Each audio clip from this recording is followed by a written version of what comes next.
Independent Executive Senior Sales Director Heather Daniel Kent, and I'm so excited to talk to you today about money. Managing your money is a process and a journey, and sometimes it's good and sometimes it's not so good. My relationship with money has been tense. I've been in debt, out of debt, back in debt, and then back out of debt. But I learned through this that your past does not have to dictate your future. I came into Mary Kay with a very, very unhealthy relationship with money. My relationship with money was spend, and then spend some more, if it makes you happy. I was 26 years old and I had $65,000 in debt, and half of it was in credit cards. And I didn't have very much to show for it, except for a really cool wardrobe and a lot of friends that I bought a lot of presents for. Because when your love language is gifts, I thought I had to buy things in order for people to like me. I soon realized that my relationship with money was a total mental game, and it was really important for me to change it. You become like the 5 people that you spend the most time with, and I'm so fortunate that I picked my husband to be my life partner. Him and his family really showed me what I was doing was wrong, and what I was doing was how I was thinking about money. My thinking about money was really, really off. It was based on my upbringing and what I had learned. I had learned to overextend. I had learned to not respect money. And I learned that it was normal to be constantly trying to catch up, and being broke was okay as long as you had the stuff. My husband and his family, though, treated money very differently. To them, it was all about saving. It wasn't about having a lot of material possessions, but it was about having security. And it's about what the future looked like. I previously, honestly, never really thought about the future very much, but my husband and his family were very forward thinking. They were always talking about what does retirement look like. It was about spending less than you make. And I know that sounds very simple, but it was honestly the first time that I was exposed to that way of thinking. When starting a new business, it's very normal to bring your past and your previous habits to your new venture. Respecting money and respecting where it goes and how it comes in is very vital to running a business. It also highlights your personal spending habits. My husband really started to raise some questions about how I spent my money. Even when I started to realize that my relationship with money wasn't very good, I didn't change. I didn't want to admit what I was doing. Instead, I would just hide. I would hide my credit card statements. I would hide opening new credit cards that nobody knew about. I would hide my purchases in the closet. I would throw receipts away. Everything was hidden. I would hide all traces of it. I would just spend and spend and spend to make myself feel better. It was a total emotional thing. I was feeling hopeless, and everything I did in secret. So through the support of my husband and his family, I paid off my initial debt. And then I did it again. I was spending more to fill a need that was not being filled somewhere else. It's really important to identify that need in order to change your mental game. Is the need your self-worth? Is it self-confidence? Is it making people like you? One thing that I learned is you cannot out-earn bad spending, because I was making a lot of money and I thought it would just work out. But that is not the answer. It was not going to get me out of debt and stay out of it. The real problem was the spending, and I had to go on a budget. How I got myself out of this debt was to focus on what I needed to do to win. Because I don't know about you, but I'm a winner, and I need to win. So I changed my thinking about it. So now my new win was a savings account, and my new win was sticking to a budget. I had an Excel spreadsheet for the first time in my whole life. It's how I won. It was having enough money to put a down payment on a new house. That's the only thing I wanted. I had to attach my debt reduction to something bigger, which was that new, beautiful house. I'm happy to say that I paid off that debt again, and I told myself I'm never, ever, ever going to do it, because I'm never going to hide from it again. I'm going to lean in and fix it, and that's what I want you to do. Don't run from this. A great place to start in making the right decisions about money and changing your relationship with it is quite literally to stop spending it.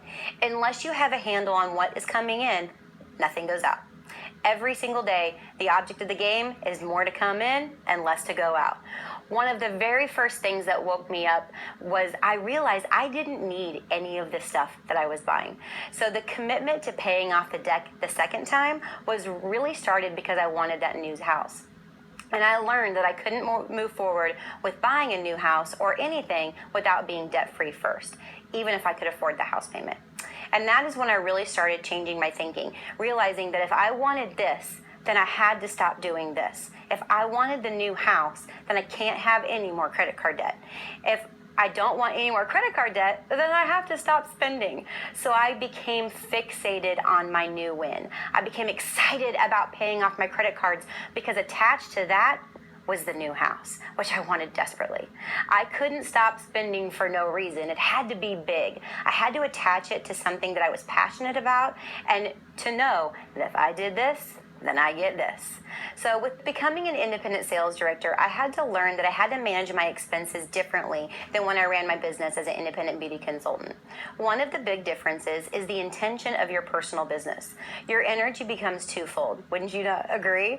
You have what your unit is doing and producing, but on the other front, you have that continuous focus of personal business and personal sales.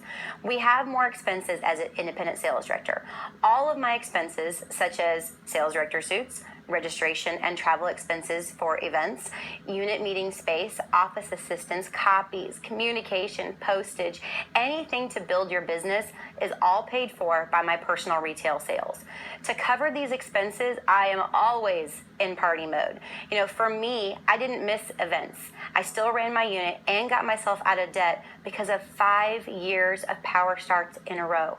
That's what it took for me to get out of debt and to start a savings account and a new house. The easiest way to generate personal income is to hold a personal party. Personal sales are the first avenue of income, and they lay the foundation for future business success. Your customer base and the customer base of your independent beauty consultants in your unit is the source for your unit growth. As an independent sales director, you have to handle the different avenues of income available to you so that you can offset the expenses in your Mary Kay business. Independent National Sales Director Linda Tupin gave me a great advice a long time ago, and she said to follow the money trail. We make money on our personal team size and our personal team production and the new people that we personally bring in. That's where the bulk of our money is made, and we're able to generate the income needed by holding personal parties with personal team building. With the personal team building bonus and earning up to 13% on that personal team production, it's huge. For me, my personal team size has a great deal to do with what my overall unit production is, because I like to focus on things that I can control.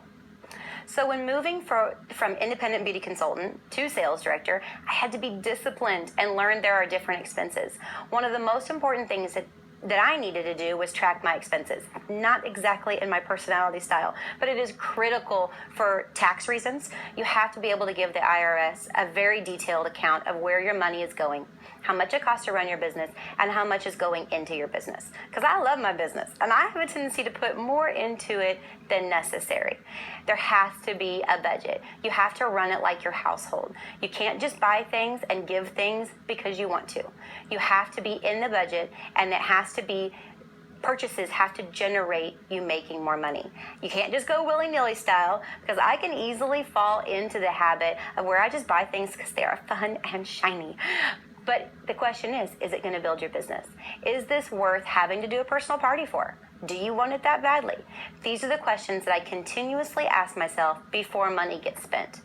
Once I was able to become afloat and out of debt, then I started really budgeting myself to able to start that savings account.